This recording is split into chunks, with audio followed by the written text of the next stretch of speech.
তমলুক বর্গভীমা মন্দির নিয়ে যে কথাগুলি আজকে বলবো সেই কথাগুলি সকলেরই জানা, তবু আজকে এই ভিডিওর মাধ্যমে জেনে নিই সেই ইতিহাস।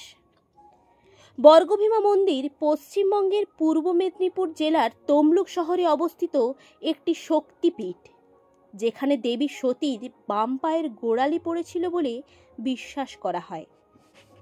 প্রায় 2000 বছরের পুরনো এই মন্দিরটি মাহিষ্যরাজ তাম্রধ্বজ কর্তৃক প্রতিষ্ঠিত বলে মনে করা হয়। ঐতিহাসিক সূত্রে জানা যায়, তুর্কি যোদ্ধা কালাপাহাড় এই মন্দিরে আক্রমণ করে এবং মন্দিরটি ধ্বংস করে দেন। পরবর্তীকালে এই মন্দিরটি পুনর্নির্মিত হয় এবং স্থাপত্য রীতির পরিবর্তনও ঘটে।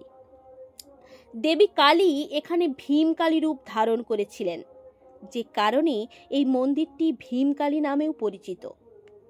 এই পবিত্র তীর্থস্থানটি অসংখ্য ভক্তের ভক্তির কেন্দ্র হয়ে উঠেছে। সকল ভক্তের বিশ্বাস, মা বর্গভীমা তার সকল ভক্তের সমস্ত দুঃখ কষ্ট দূর করেন এবং সকল ভক্তের মনোবাসনা পূর্ণ করেন মা বর্গভীমা।